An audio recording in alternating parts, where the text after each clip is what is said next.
Hello everyone, thanks again for tuning in. Today we'll be discussing on the topic of the move of God. As Christians, once we get born again, God has a work for us to do on the earth. And I feel that the sooner we learn what the Lord is up to and what He's doing around us and in us, then the sooner we will be able to get to our destination. So for this reason, it's important as Christians to keep up with the move of God. Now what I wanted to do is take a look at an example in the Bible, and specifically Abraham and Abraham's father and his nephew Lot, and a little bit even his wife. So basically Abraham's family.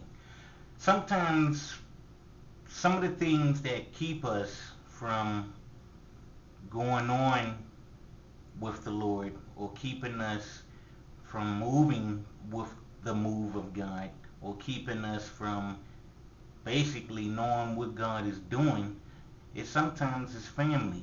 You know, family has turned out to be a lot of times um, man's problem.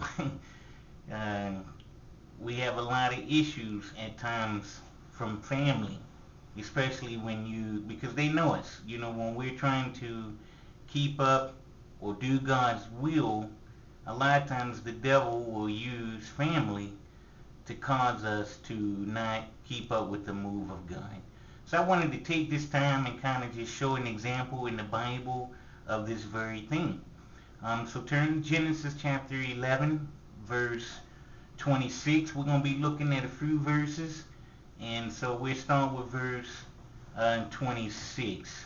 And in Genesis 11:26, we find out that Abraham's father's name was Terah.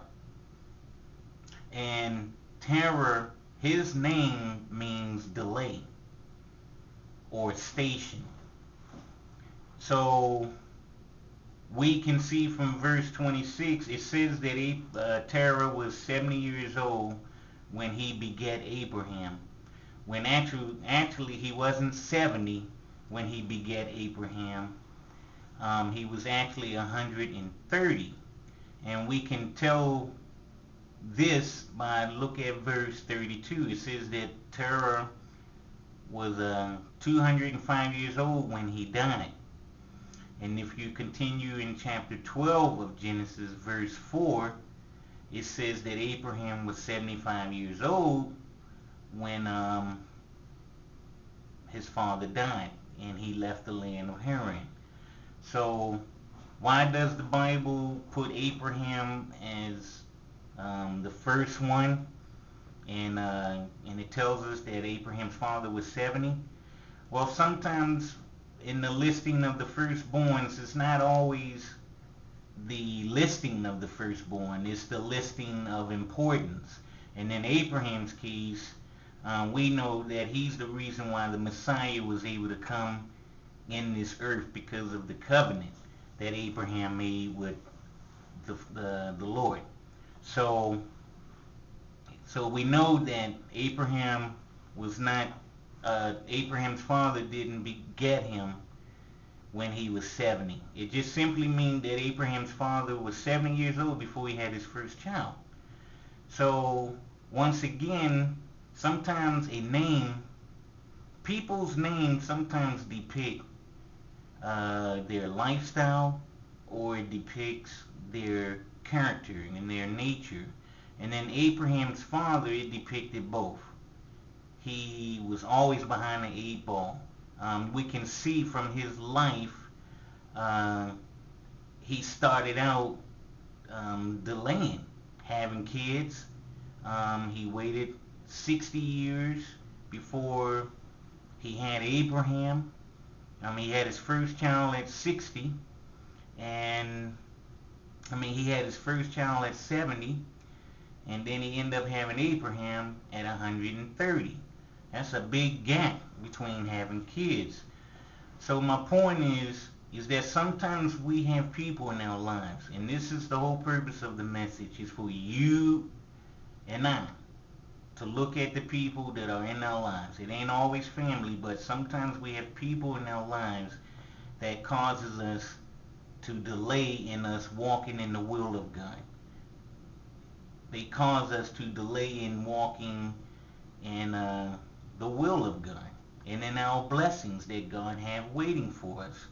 Abraham was supposed to leave his father and his country and go to the land of Canaan.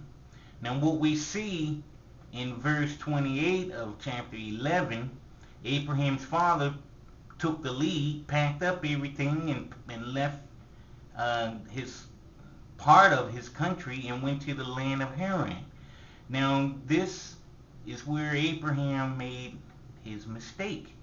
He wasn't supposed to stay in the land of Haran. He was supposed to continue to the land of Canaan.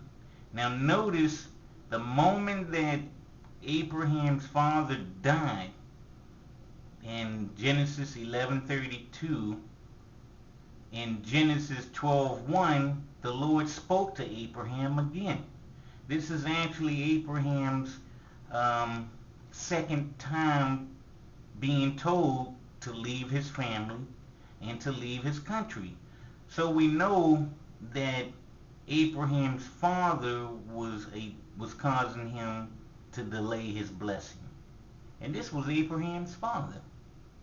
So let us check our friends, and let us look at our lives, and let us look at the people that are around us, and let's examine and see if we actually have people around us that's causing us to delay us fulfilling God's will, and also delaying us from being blessed. And Abraham's father was one who delayed Abraham's blessing. And the sweet thing about the Lord is the Bible shows us that a lot of God's plans have been delayed. And this is one of them. And so it is possible to delay you walking in your destination.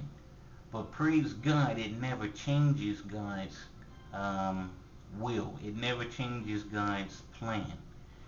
And all things work together for the good to them that love the Lord. So I pray that we will see from Abraham's father that his name depicted his lifestyle, and to some degree it affected Abraham. Another example of this is Lot. But I'm going to have to continue this on another day. So join me again as we continue this topic on the move of God. Thank you.